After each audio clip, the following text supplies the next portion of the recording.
नमस्कार दोस्तों।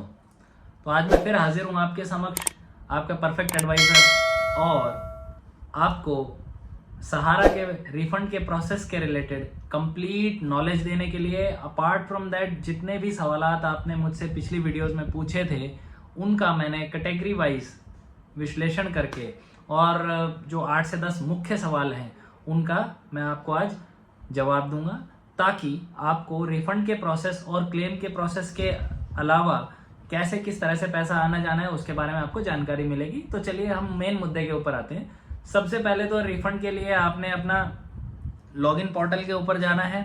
Login portal के ऊपर आप जाएंगे तो उसमें आपने यही करना है, वहाँ पे ये वेबसाइट है, आप वेबसाइट पे जाएंगे। उसके बाद में पोर्टल के होम पेज पर आपको जमाकर्ता पंजीकरण पे क्लिक करना है। जमाकर्ता पंजीकरण पे क्लिक करने के बाद में आपको आधार से जुड़ा मोबाइल नंबर और आधार की लास्ट 4 डिजिट्स डालनी होंगी। 4 डिजिट्स डालने के बाद में आपके पास ओटीपी आएगा। ओटीपी आपने उस पर सेंड करना है। ओटीपी आपके मोबाइल पे आएगा, वो ओटीपी आपने डालना है। वो आपने डालने के बाद में नेक्स्ट आपका रजिस्ट्रेशन जो है वो कंप्लीट हो जाएगा। अब फर्दर आपको इसी तरीके से अपना उस पे आईडी पे लॉगिन करना है। उसके बाद अब आपको नेक्स्ट ऑप्शन पे जाना है, जमाकर्ता लॉगिन पे।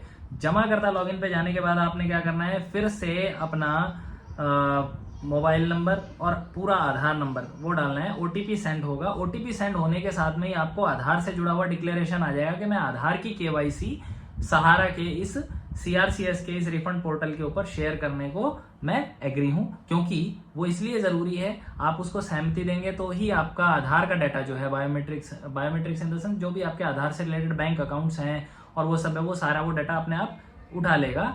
और फिर आपको यदि वो डिक्लेरेशन आप ओके करते हैं और यदि आपका बैंक अकाउंट नहीं जुड़ा हुआ है आधार से, तो आपको ये एनसीपीआई का फॉर्म जो है ये आपको सबमिट करना होगा। इसका एक प्रिंट आउट का ऑप्शन आ जाता है कि आपका आधार जो है वो इनकम्प्लीट है। आधार इनकम्प्लीट इन द सेंस कि भाई आपको बैंक में जाना है, एनसीपीआई का डीबीटी डायरेक्ट बेनिफिट ट्रांसफर का जो है ये ऑप्शन जो होता है उसमें to the branch manager and so वो आपको अपने अकाउंट्स के पर्टिकुलर्स डाल के आधार नंबर की एक जेरॉक्स कॉपी साथ लगा के उसे सेल्फ अटेस्ट करके ब्रांच में सबमिट करना है।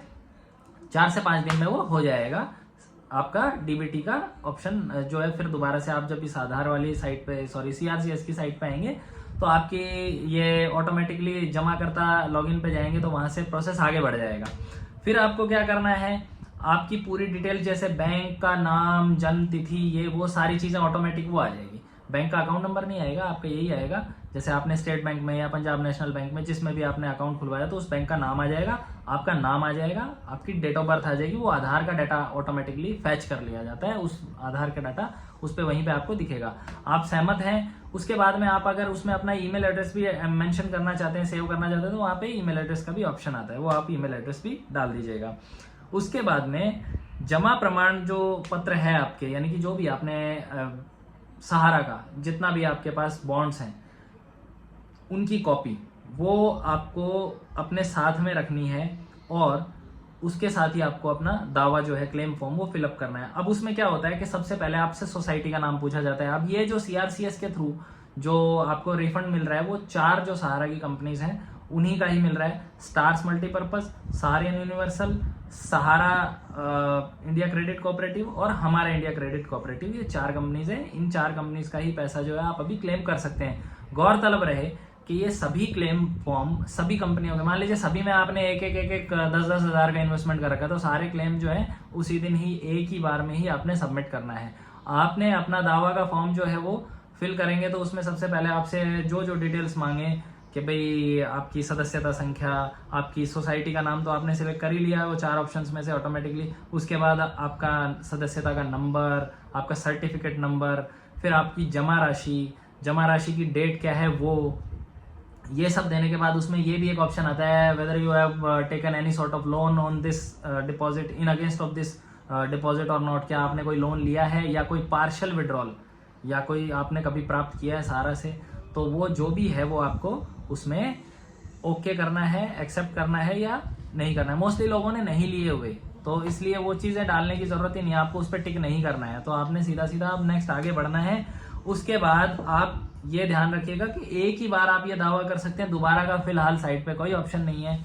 आपने सभी अपना 1 बाय 1, अगर आपके पास 4 एक ही कंपनी के हैं या चारों अलग अलग कंपनी के आपके इन्वेस्टमेंट्स हैं, तो तो आपने ऐड क्लेम, या हिंदी में जा रहे हैं तो दावा भरें, दावा जोड़ें, तो वो 1 बाय 1 आप जोड़ते जाइए और वो आपका दावा जो है वो टोटल उसमें सिलेक्ट हो जाएगा। उसके बाद क्या होगा कि आपको आपका बॉन्ड का जो कॉपी है वो भी साथ में हर एक दावे के साथ में स्कैन करके अपलोड करना रहेगा 200 KB के साइज के अंदर अंदर। वो आपके CHC सेंटर पे जाएंगे तो CHC सेंटर वाले भाई अपने आप उसमें उसको साइज को कंप्रेस करके अपलोड कर देंगे। फिर क्या होगा कि आपका जब ये दावा जो सफलतापूर्वक जब हो जाता है तो इसके बाद वो फॉर्म का प्रिंट आउट निकलेगा। उसके अंदर क्या होगा कि सबसे ऊपर आपको अपना फोटो फिक्स करने का जगह मिलेगा, उस पर क्रॉस सिग्नेचर करना होता है। पीछे लास्ट में उसमें आपके प्लेस ऑफ सिग्नेचर, जहाँ पे आपने ये साइन किया है, जिस शहर, तालुका, सिटी, टाउन जो भी है वहाँ पे आपको वो डालना है और अपना सिग्नेचर करना है। नाम बाय डिफॉल्ट आ जाएगा, ऊपर आपके पर्टिकुलर्स बाय डिफॉल्ट आधार से जो फैच हुए थे वो आ जाएंगे। और बीच में जो जो आपने दावा भरा था कि भाई कोई किसी में 10,000 आपका सारियन में है, 10,000 आपका स्टार्स में है, इस तरह से अगर सभी कंपनी का 10,000 है फॉर एग्जांपल, तो आपका 40,000 रुपए का वो आपका क्लेम का अमाउंट का वो उसमें शो करेगा। गौरतलब रहे मैच्योरिटी से इसका कोई लेना देना नहीं है, ना मैच्योरिटी डेट से, ना ही मैच्योरिटी अमाउंट से। जो सहारा वाले एजेंट्स ने या उनके ब्रांच मैनेजर पीछे लिख के दे देते थे ना कि ऐसा है इतना इतना मिल जाएगा आपको, आपने तो 10 डाल दिया। आपको सिर्फ अपनी इन्वेस्टेड अमाउंट ही डालनी है, और यदि वो इन्वेस्टेड अमाउंट 50,000 पहुंच जाती है तो आपसे ऑटोमेटिकली पैन की डिटेल्स मांग ली जाएगी साइट के ऊपर कि आपकी दावा राशि 50,000 पे जा रही है, तो आपको अपना पैन का भी कॉपी स्कैन करके अपलोड करना है। नाउ फर्दर आपको क्या होगा कि वो जो आपने प्रिंट आउट लिया है वो फिर दोबारा से स्कैन करके अपना फोटो चिपका के उसको अपलोड करना होगा। वो अपलोड हो जाएगा। अपलोड होते के जस्ट साथ में ही आपका एक्नॉलेजमेंट नंबर आ जाएगा। वो एक्नॉलेजमेंट के हिसाब से आप उसको प्रिंट आउट, मतलब एक्नॉलेजमेंट का प्रिंट आउट ले लीजिए और वो आपने जो दावा फॉर्म का जो आपने प्रपत्र जो अपलोड किया था ना उसके साथ स्टेपल करके अपने पास फॉर फ्यूचर रेफरेंस रख लीजिए। अभी क्या होता है कि सहारा अगले 30 दिन के अंदर सहारा की ये जितनी भी सोसाइटी हैं, जिस सोसाइटी का आपने मान लीजिए 4 सोसाइटी हैं तो चारों के अलग अलग आपने 10-10 हज़ार के दावे किए, तो उन सभी के सोसाइटी के अंदर जो भी आपका ये दावे का रिक्वेस्ट जो है भेजा जाएगा चारों में अलग अलग, कि आप इन्हें वेरीफाई कीजिए, ऐसे ऐसे ये दावा आया है, क्लेम आया है, क्या आपके पास ये जमा था इतना इतना रुपया इस पार्टी का, इस बंदे का, तो वो उसे क्रॉस वेरीफाई करेंगे। उसके लिए 30 डेज का टाइम है और 29 दिन के बाद में नेक्स्ट 15 दिन के अंदर अंदर आपका पैसा जो है आपके अकाउंट में आधार से रिलेटेड डायरेक्ट बेनिफिट ट्रांसफर के तहत वो पैसा आपके आधार सीडेड अकाउंट के अंदर आ जाएगा और आपको आपका पैसा मिल जाएगा। शुरू में 10,000 ही मिलेगा केवल। उसके बाद कितना समय है क्या है वो मैं आपको सवालातों के दौर में पूरा समझा देता हूं। तो ये तो अभी हो गया आपका रिफंड का प्रोसेस। फिर दोबारा आपको कहीं किसी तरह का कोई क्लेम नहीं देखना, फिर दोबारा से क्लेम नहीं करना है, सभी एक बार में ही आज ही डाल देना है। अब आते हैं हम सवालात के ऊपर। तो देखिए मैंने मोटा मोटी कुछ सवालात जो हैं जो मेरे व्यूवर्स का आए थे तो उनको मैंने कैटेगराइज किया, और कैटेगराइज करने के लिए बहुत सारे सवाल आए थे। मोटा हम लेके चलें 10 से 12 कुछ सवाल बने थे। अभी मैं शुरुआत करता हूँ। आगे बढ़ने से पहले वीडियो अगर अच्छी लग रही है तो आप लाइक जरूर कीजिएगा, सब्सक्राइब अभी कर लीजिए, फिर बाद में मौका नहीं मिलेगा वीडियो, फिर ये चैनल दोबारा मिले ना मिले, तो प्लीज। तो हम शुरू करते हैं। पहली चीज, किन्हीं भाई ने पूछा था कि गलती से मेरा एक क्लेम अमाउंट, तो मैंने एक बॉन्ड का तो क्लेम कर लिया, दूसरे का रह गया, तो अभी मुझे उसके लिए क्या करना चाहिए। तो देखिए दोस्तों, जितने भी लोगों का अगर भूले चुके कोई क्लेम फॉर्म सबमिट करना रह गया, क्लेम इन द सेंस किसी भी बॉन्ड का अगर क्लेम सबमिट करना रह गया है, आपके पास 3 बॉन्ड थे, 3 में से 2 का क्लेम डाल दिया, 1 रह गया, या 2 थे, 1 का क्लेम डाला, 1 का रह गया, तो फिर वो आपको अभी कोई ऑप्शन नहीं है वो दावा दोबारा से ऐड करने का। इसलिए आपको आज ही एक ही बार में जितने भी आपकी इन्वेस्टेड अमाउंट्स थी सबके अलग अलग बॉन्ड्स की आपने एक ही बार में 1 बाय 1 ऐड क्लेम करके और फिर आपको सबमिट करना है, क्योंकि ये पैसे का अभी फिलहाल दोबारा से क्लेम करने का इसमें दावा जोड़ने का कोई ऑप्शन नहीं है। बाद में जब मोनोपोली रहेगी, हजारों लाखों में ऐसे कैंडिडेट्स होंगे हमारे जैसे कि किसी का छूट गया है, तो उसके लिए कोई सरकार दोबारा से ऑप्शन इसमें लेके आएगी। डोंट वरी, पैसा फिर भी सेफ है, परंतु ये चूक ना कीजिए क्योंकि हमारा मामला लटक जाता है। इसलिए बेटर ये है कि सभी आप एक साथ करें। दूसरी चीज, इसी में कुछ भाई बंदों ने क्या किया कि किसी की मैच्योरिटी 2030 की थी, किसी की 2024 की है, किसी की 25 की है, किसी की 18 में हो चुकी, किसी की 20 में हो चुकी, किसी की 22 में हो चुकी।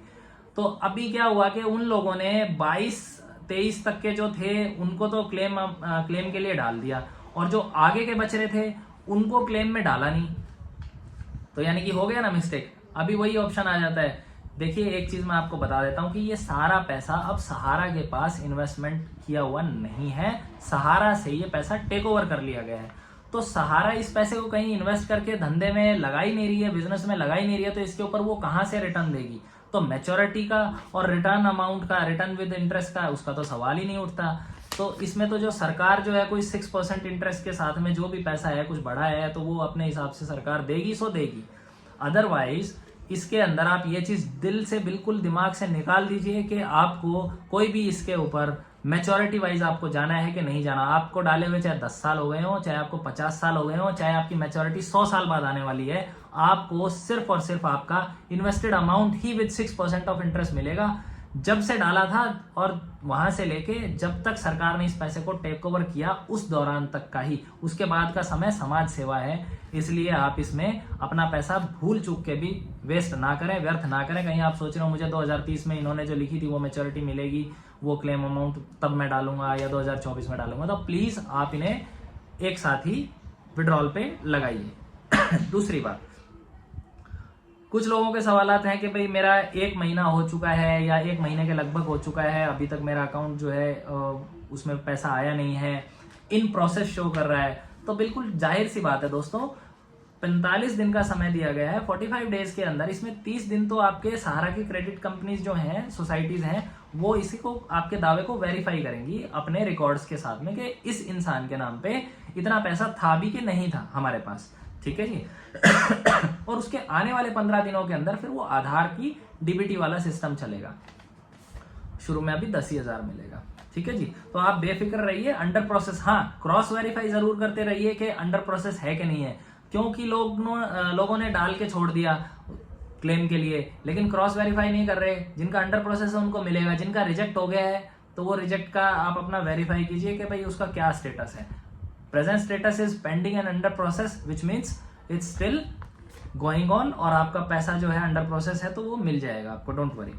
फिर आता है लिंक करने के लिए तरीका। भाई लिंक जो है दोबारा से अभी अगर कुछ रह गया छूट गया तो वो सरकार बाद में कोई इसमें ऑप्शन क्रिएट करेगी कि भाई अगर किसी का कोई बॉन्ड का दावा का डालने का राशि का रह गया है तो वो सरकार बाद में इसमें कोई ना कोई आपको साइट के ऊपर लिंक एडिशनली दे देगी कि आपकी प्रीवियस जो भी आपने यूजर आईडी पासवर्ड बना रखा है जो आधार से रिलेटेड, यदि कोई आपका बैलेंस अगर छूट गया है तो आप वो कंपनी में अपना दावा फिर से डाल सकते हैं कि नहीं। बट टेम्परेरीली अभी ऐसा कोई ऑप्शन अवेलेबल नहीं है। फिर था कुछ सीएससी सेंटर वाले भाई थे, उन्होंने पूछा कि सर हम आप डाल रहे हैं अब इसमें रिसिप्ट का तो ऑप्शन ही खत्म कर दिया, रिसिप्ट नंबर डालने का। तो जाहिर सी बात है रिसिप्ट नंबर कोई वैसे प्रॉपरली देखा जाए तो उसका कोई औचित्य नहीं था। जब इंसान के पास बॉन्ड ही आ जाता है, सोचिए आप बैंक में गए, बैंक में आपने अपना फॉर्म भरा, फॉर्म भर के आपने उसमें 1 लाख रुपया डाला। 1 लाख रुपया डालने के बाद वो आपको साइन करके स्टैंप लगा के आपको रिसिप्ट दे देता है, तो और वो पैसा उसमें आपके अकाउंट में आ जाता है। अकाउंट में आ गया तो वो रिसिप्ट आपको तय उम्र संभाल के रखने की जरूरत थोड़ी ना भाई। आपने उसकी पासबुक में एंट्री ले ली, आपके अकाउंट की स्टेटमेंट्स में भी शो कर रहा है, तो that will be all from bank side ना, तो वो तो हो गया, आपको फिर उसमें भड़क लेने की जरूरत नहीं है। तो सेम यही प्रोसेस है। रिसिप्ट एक टेम्परेरी, जब तक कि आपका बॉन्ड आपको नहीं मिलता तब तक उसको शो करके आपका बॉन्ड लेने के लिए, एक्नॉलेजमेंट लेने के लिए ही एक ऑप्शन होता है। रिसिप्ट का इसमें कोई जरूरी नहीं है, आपको हर एक उसका particular bond, receipt, amount, maturity amount जो भी ये वर्बली बोलते थे, या मैच्योरिटी तिथि, वो एक बॉन्ड पे लिखी हुई है। तो रसीद का तो कुछ लेना देना रहा ही नहीं, तो आप रिसिप्ट को भूल जाइए। रिसिप्ट की अगर ऑप्शन गायब कर दिया तो कोई दिक्कत वाली बात नहीं है। तीसरी चीज, इसमें कुछ लोगों के सवाल थे कि भाई पैन कार्ड, मेरी मैच्योरिटी अमाउंट 70,000 है, किसी की 1 लाख है, किसी की 60,000 है, तो मुझे पैन नंबर देना होगा कि नहीं। तो सर मैं आपको बताता हूं आपको आपकी इन्वेस्टेड अमाउंट ही डालनी है, आपको मैच्योरिटी अमाउंट देखनी नहीं। मैच्योरिटी तो भूल जाइए, मैच्योरिटी डेट भूल जाइए, मैच्योरिटी अमाउंट भूल जाइए, वो फिगर को कंप्लीटली भूल जाइए। आपने सिर्फ अपनी डेट डालनी है, मैच्योरिटी अमाउंट डालनी है, जिस डेट को आपने पैसा डाला था, और इन्वेस्टेड अमाउंट, सॉरी मैच्योरिटी में गलत बोल गया, इन्वेस्टेड अमाउंट डालनी है, और इन्वेस्टेड अमाउंट को ही आपको क्लेम करना है। वो सरकार क्या देती है, किस हिसाब से देती है, वो तो लास्ट में इंटरेस्ट का मिलेगा, जो कुछ मिलेगा छोटा मोटा कुछ, लेकिन फिलहाल जो है ठंडे दिल से सोचने वाली बात यह कि हमारा पैसा मिलना शुरू हो रहा है। तो आपको आपका जो ये समय है इसको वेस्ट नहीं करना। आपकी जो अगर पैन कार्ड का अगर आपके पास ऑप्शन है तो वो अपने आप मांग लेगा, आपको सिर्फ इन्वेस्टेड अमाउंट डालनी है। अगर आपका सभी सोसाइटी में जमा पैसा 50,000 या उससे ज़्यादा जाता है तो आपके पास आगे जब आप प्रपत्र जनरेट करेंगे, जनरेट करने के बाद में क्लेम फॉर्म जो होता है वो जनरेट करने के बाद में वहाँ पे पैन कार्ड का ऑप्शन ऑटोमेटिकली मांग लेगा, उसकी फोटो भी मांगेगा, पैन नंबर भी मांगेगा। So don't worry. तो ये चीज़ें आप अभी इसकी टेंशन ना लें, वो साइट पे ऑटो जनरेटेड सिस्टम है। आप जब भी जा रहे हैं तो अपने जेब में अपना पैन नंबर लेके जाएं, पैन कार्ड साथ में लेके जाएं। CHC सेंटर पे जा रहे हैं जब क्लेम करने के लिए, यदि आपकी अमाउंट 50,000 इन्वेस्टेड अमाउंट 50,000 से ज़्यादा है तो। उसके बाद वही बॉन्ड की मैच्योरिटी 2030 में होगी, किसी की 25 में होगी, तो मैच्योरिटी को भूल जाओ, आपको इन्वेस्टेड अमाउंट ही लेके जानी है और उसके बॉन्ड्स लेके जाने हैं और अपना दावा सबमिट करना है। चौथी बात, सहारा जो रियल एस्टेट है और सहारा हाउसिंग सोसाइटी है उनके पैसे का क्या, तो दोस्तों वो भी मैं आपको बता देता हूँ। सहारा हाउसिंग सोसाइटी जो थी हाउसिंग से रिलेटेड और आपका इससे रिलेटेड है, इन पैसों का अलग अलग हिसाब किताब है। देखिए सहारा रियल एस्टेट कॉर्पोरेशन के अंदर टोटल 2,33,00,000 इन्वेस्टर्स थे, जिनसे 19,400.87 करोड़ रुपया जो है वो जुटाया था सहारा ने, वो पैसा अलग पड़ा है। 75 लाख जो सहारा हाउसिंग इन्वेस्टमेंट कॉर्पोरेशन के इन्वेस्टर्स हैं उनकी तरफ से जमा हुआ है सहारा के इसमें 6,380.5 करोड़ रुपया। तो ये इनकी बारी लगेगी बाद में, पहले ये पैसा एक बार बढ़ जाता है, क्योंकि हर एक में इंडिविजुअल सहारा क्रेडिट कोऑपरेटिव सोसाइटी के अंदर 4 करोड़ इन्वेस्टर्स का 47,245 करोड़ रुपया फंसा हुआ है। सहारा के बाद आता है हमारा इंडिया क्रेडिट कोऑपरेटिव सोसाइटी, इसमें 1.8 करोड़ इन्वेस्टर्स का 12,958 करोड़ रुपया फंसा हुआ है। सहारियन यूनिवर्सल मल्टीपर्पज सोसाइटी के अंदर 3 करोड़ 71 लाख लोगों का 18,000 करोड़ रुपए से ज्यादा फंसा हुआ है। उसके बाद स्टार्स मल्टीपर्पज कोऑपरेटिव सोसाइटी के अंदर कुल 37 लाख इन्वेस्टर्स हैं, जिनका 8,470 करोड़ रुपए फंसा पड़ा है। तो ओवरऑल हम देखेंगे कि कुछ 86,000 करोड़ रुपए प्लस जो है इन लोगों से, इन 4 सोसाइटीज में से ये पैसा है, जिसमें से 25,000 करोड़ अभी सेबी ने अपने अंडर कंट्रोल लिया हुआ और बाकी सब बैंक अकाउंट्स जो है वो फ्रीज पड़े हैं सहारा के। और सहारा की जो सकल संपत्तियां जो उसने खरीदी हुई थी या उसके जो भी थे, जो भी प्रॉपर्टीज थी, उसकी वैल्यू 2,82,000 करोड़ रुपया पड़ा है, उसकी वैल्यू इतनी है। सो डोंट वरी, पैसा सभी को मिलेगा। सरकार चाहे नीलाम करके दे, विद इंटरेस्ट देगी। अब वो क्या इंटरेस्ट रेट रहेगा, कैसा कुछ रहेगा, वो सब बाद की बातें हैं, परंतु सोचने वाली बात यह है अभी पैसा मिलना स्टार्ट हो गया है। उसके बाद सवालात थे कि वे बॉन्ड्स की ओरिजिनल गुम हो गई है, जेरोक्स कॉपी है, तो देखिए अब क्लेम कैसे करें।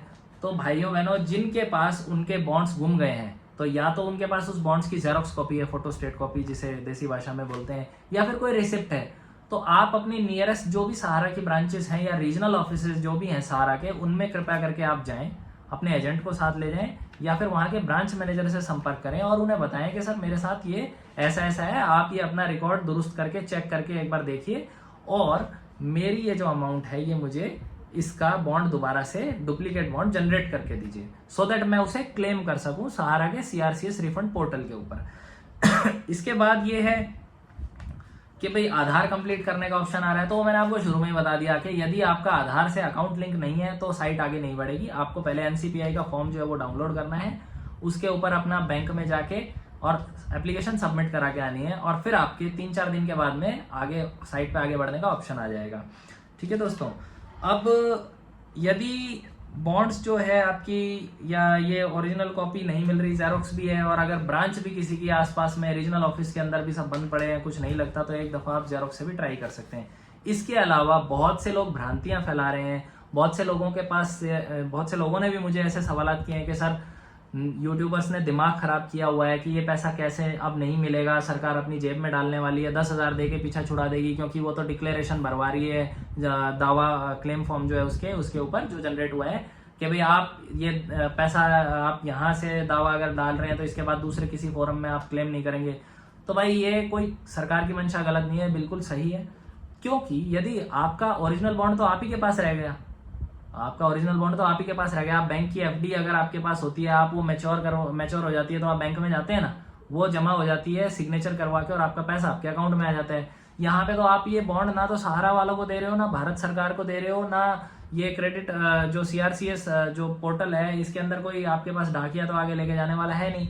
ये आपका बॉन्ड तो आप ही के पास रह गया, पैसा आप लेके बैठ गए और फिर बाद में 5 साल 4 साल 2 साल 3 साल के बाद में फिर से क्लेम डाल के बैठ जाएंगे, तो फिर क्या होगा। तो इसलिए डिक्लेरेशन ली जाती है।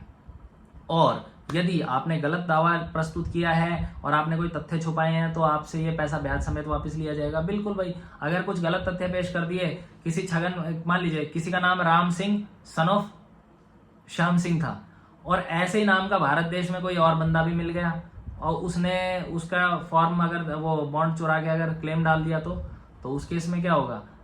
ओरिजिनल राम सिंह श्याम सिंह वो तो जाके अगर कहीं पे क्रॉस वेरीफाई करेगा कि भाई मेरा बॉन्ड गुम गया, मुझे दोबारा से इशू करके दो, तो उसे इशू हो जाएगा। फिर वो जाके चेक करेगा तो उसका तो वहां पे ऑलरेडी क्लेम हो गया, किसी दूसरे राम सिंह सन ऑफ श्याम सिंह ने ले लिया। तो इसलिए ये सब चीजें, उसमें एक जनरल मेमोरेंडम सा होता है यार, वो उसको आपको सिग्नेचर करके ओके करके और अपलोड ही करना है। डोंट वरी, उसके बारे में गलत ना सोचें, थोड़ा समय लगेगा।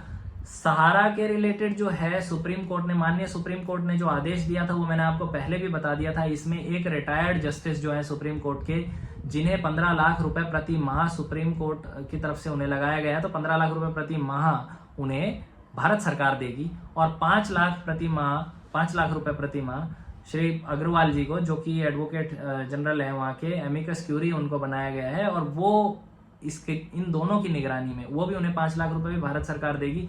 इन दोनों की निगरानी में और सहारा के सभी ग्रुप्स के मेन जो चीफ्स हैं, उनके कंपनी वाले, भारत सरकार के लोग मिलके और ये जो क्रेडिट कोऑपरेटिव जो मंत्रालय है, कोऑपरेटिव मंत्रालय, इनके लोग सब मिलके बैठ के और उन जज साहब के निर्देशों पे, डायरेक्शंस के ऊपर ही ये लोगों को पैसा देने का तरीका सुझाव किया गया और तभी ये वेबसाइट अपलोड हुई है, बनाई गई है, यानी कि फॉर्म की गई है और इस पे इस तरह से अपलोड होकर लोगों को पैसा मिलेगा। ये उन्हीं का बनाया हुआ प्रोसेस है।